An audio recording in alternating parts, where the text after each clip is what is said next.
Pemilihan kepala daerah secara serentak yang akan dilaksanakan pada bulan November 2024 mendatang menyebabkan 272 kepala daerah terdiri dari 24 gubernur dan 248 wali kota bupati yang habis masa tugasnya pada tahun 2022 hingga 2023 digantikan oleh pejabat kepala daerah. Kewenangan penunjukan pejabat kepala daerah diserahkan kepada Presiden untuk level gubernur berdasarkan usulan 3 nama yang diajukan ke Mendagri. Sementara untuk level bupati, wali kota, Mendagri akan memilih pejabat berdasarkan usulan gubernur. Meski pemerintah menganggap sudah melakukan penunjukan pejabat kepala daerah sesuai dengan putusan Mahkamah Konstitusi, namun sejumlah pihak masih mengkritisi hal ini. Dari mulai tidak adanya aturan-aturan pelaksana tata cara pengisian pejabat kepala daerah hingga pengangkatan perwira tinggi dari TNI Polri. Benarkah pemerintah tidak transparan dan demokratis dalam penunjukan pejabat kepala daerah? Seberapa besar pejabat kepala daerah akan terjebak politisasi jelang 2024?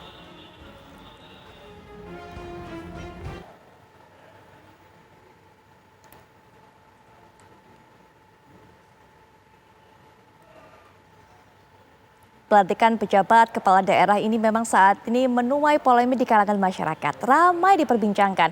Masyarakat mengatakan bahwa kemudian pemerintah pusat ikut campur tangan dan bahkan tidak transparan, tidak demokratis. Ada juga yang mengatakan bahwa bagaimana bisa kemudian TNI Polri atau pejabat TNI Polri yang masih aktif kemudian diangkat menjadi pejabat kepala daerah. Ada juga fakta-fakta lain di lapangan yang mengatakan bahwa nama-nama usulan yang diajukan oleh gubernur kepada Menteri Dalam Negeri untuk nanti kemudian dipilih sebagai pejabat wali kota ataupun juga bupati ternyata tidak dipedulikan oleh Menteri Dalam Negeri karena memang sudah memiliki calon yang lain. Nah, itu beberapa fakta di lapangan dan juga pendapat masyarakat. Namun kita akan gali lebih dalam lagi mengenai hal ini. Kita akan minta pendapat dari Profesor Azumardi Azra selaku Guru Besar UIN dan juga cendekiawan. Assalamualaikum warahmatullahi wabarakatuh. Selamat malam Prof. Azumardi. Waalaikumsalam warahmatullahi wabarakatuh, Mbak Putri. Baik. Selamat malam. Selamat malam. Sehat ya Prof? Sehat, alhamdulillah. Alhamdulillah. Baik, bersama kita juga akan nanti memberikan pendapatnya, pandangannya anggota Komisi 2 DPR dari fraksi PDIP, Mas Rifki Nizami Karsayuda. Assalamualaikum warahmatullahi wabarakatuh. Selamat malam Mas Rifki. Waalaikumsalam warahmatullahi wabarakatuh. Selamat malam Mbak Pufi dan Prof. Azumardi.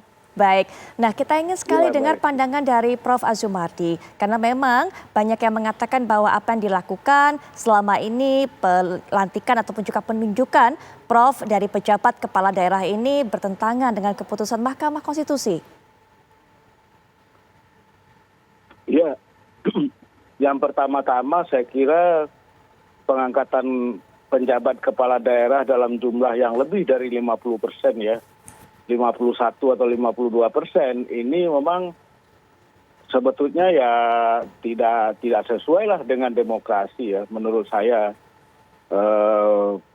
dengan alasan pilkada serentak ya kan, dan jadi kita nggak punya kepala daerah yang tetap begitu ya, selama ada yang dalam periode yang sampai 3 tahun walaupun kemudian Kemendagri ya menyatakan ya kita mengangkatnya setahun demi setahun ya kan.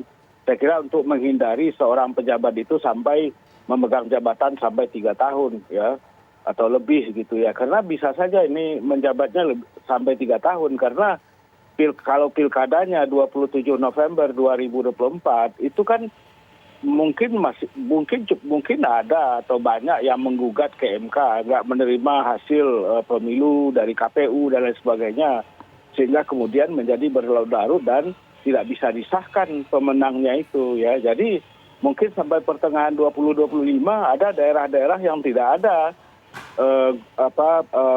kepala daerahnya yang permanen hasil pemilu tapi adalah penjabat kepala daerah. Jadi oleh karena itulah saya kira ini pelajaran bagi kita ke depan. Sebaiknya pilkada itu dicicil tahun per tahun ya kan, tahun per tahun, jangan ditempatkan pada 1 tahun semua. Karena apa? Karena penanganannya juga sangat repot ya, logistiknya dan lain sebagainya, dana yang dikeluarkan juga sangat besar gitu. Nah itu satu catatan.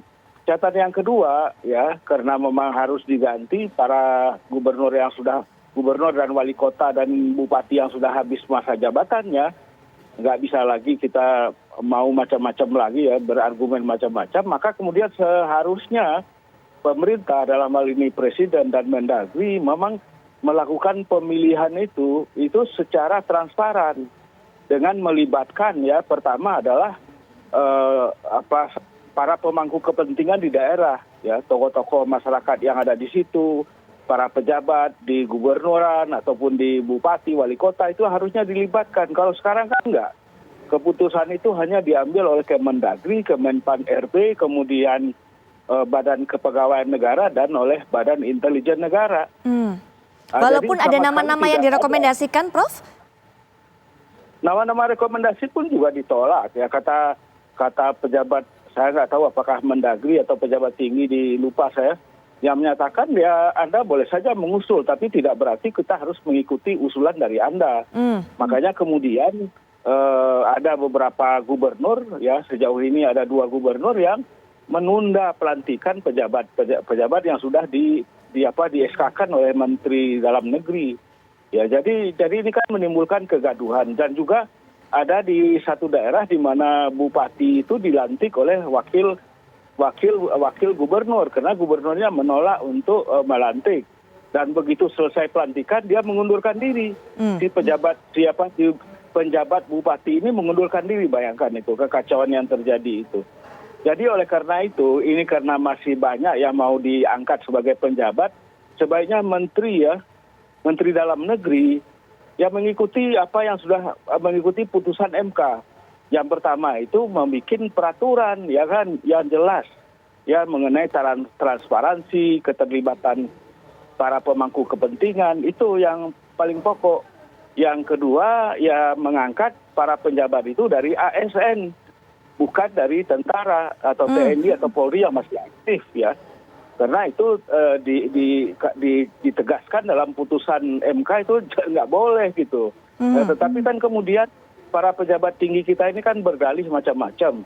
Dia mencari celah-celah regulasi peraturan, bisa dicari celah-celahnya yang memungkinkan tentara ataupun polisi aktif diangkat sebagai penjabat. Bisa saja ya kan.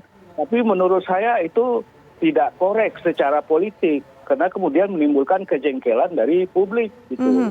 Baik, nah mengenai hal ini juga mungkin Mas Rifki bisa berikan pandangan, catatan-catatan diberikan oleh Prof. Azumardi, seperti juga apa yang disuarakan oleh masyarakat sejauh ini. Setidaknya ini tidak sesuai dengan demokrasi, karena memang sebaiknya dicicil pemilu ini per tahun pemilihan ini. Kemudian juga seharusnya untuk bisa memilih kepala daerah ini juga melibatkan tokoh-tokoh daerah tersebut. Karena kalau tidak, akhirnya bisa menimbulkan kegaduhan dan juga kekacauan seperti ini. Silakan Mas Rifki. Iya, kalau kita lihat ketentuan dalam Undang-Undang Nomor 10 Tahun 2016, itu politik hukum kita memang satu menginginkan adanya keserentakan pemilihan gubernur, bupati, dan wali kota. Dan kalau kita ingat kenapa norma ini dibuat oleh pemerintah dan DPR, itu karena salah satu putusan Mahkamah Konstitusi yang memberikan stressing bahwa pemilihan gubernur, bupati, dan wali kota itu sedapat mungkin dilaksanakan secara serentak. Nah, keserentakan itu sejak tahun 2016 disetting berlangsung pada tahun 2024. Dan karena itu dalam ketentuan pasal 201 Undang-Undang Nomor 10 Tahun 2016 disebutkan pemilihan kepala daerah serentak tahun 2024 itu mengandung beberapa konsekuensi.